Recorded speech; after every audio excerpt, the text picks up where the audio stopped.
Pemberantasan korupsi. Kasus yang menjerat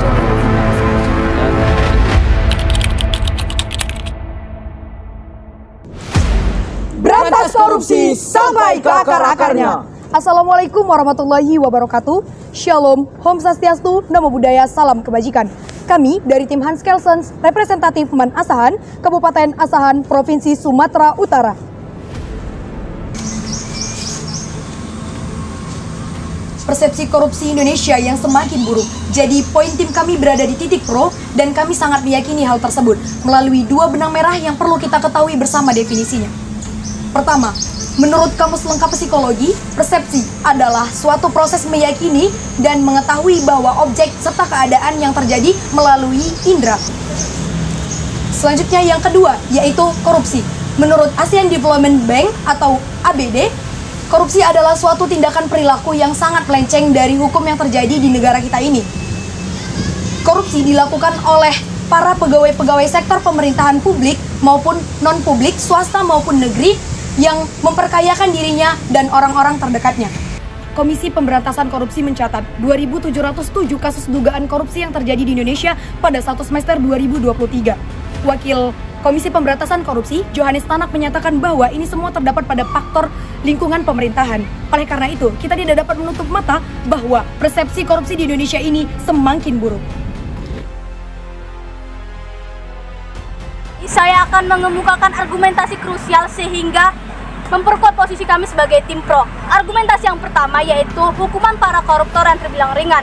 Hal ini menyebabkan kasus korupsi di Indonesia semakin buruk karena tidak adanya efek jerah pada pelaku korupsi.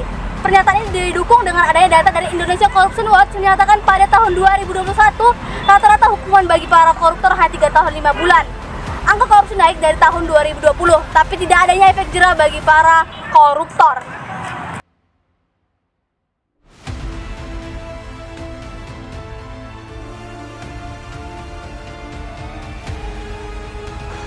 Poin argumentasi yang kedua yaitu fenomena flexing atau pamer harta di media sosial oleh kalangan pejabat. Sepanjang tahun 2023, KPK telah memanggil 12 pejabat yang sering sekali flexing di media sosial. Ironisnya, 8 pejabat tersandung kasus korupsi. Dalam hal ini kita bisa mengambil benang merah bahwa para pelaku korupsi sudah berani memamerkan hartanya yang merupakan hasil curian uang rakyat ke khalayak umum. Tentu saja hal itu sejalan dengan persepsi korupsi di Indonesia yang semakin buruk. Poin argumentasi yang ketiga yaitu melonjaknya harta pejabat dalam waktu yang singkat. Menurut dari data Indonesia, harta kekayaan anggota DPR melonjak berkali-kali lipat dalam tempo yang singkat.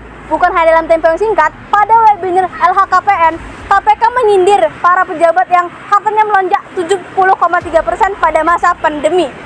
Dari data dan fakta, berbanding lurus dengan persepsi korupsi di Indonesia yang semakin buruk. Argumentasi kami yang keempat adalah adanya under invoice atau penyusutan dokumen transaksi.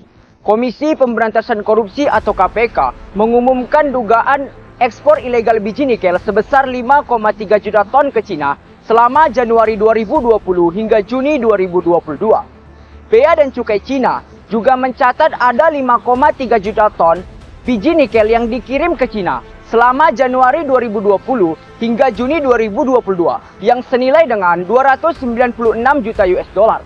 Sementara Badan Pusat Statistik atau BPS selaku lembaga resmi penyedia data Indonesia mencatat 0 ekspor pada periode tersebut.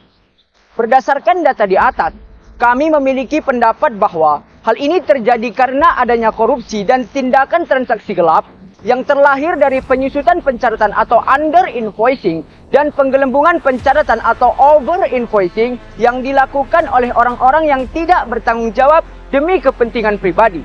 Adapun solusi kami yang pertama adalah melakukan penyelidikan yang lebih spesifik terhadap kegiatan ekspor yang dilakukan oleh pemerintah. Solusi kami yang kedua, memberatkan hukuman atau tindak pidana para koruptor yang ada di Indonesia. Dan yang ketiga, masyarakat Indonesia selaku netizen harus selalu memantau para pejabat dalam hal sosial media. Dari pernyataan-pernyataan yang telah kami paparkan, sekali lagi kami tegaskan bahwa kami menyetujui persepsi korupsi Indonesia yang semakin buruk dan kami siap melaju ke babak selanjutnya.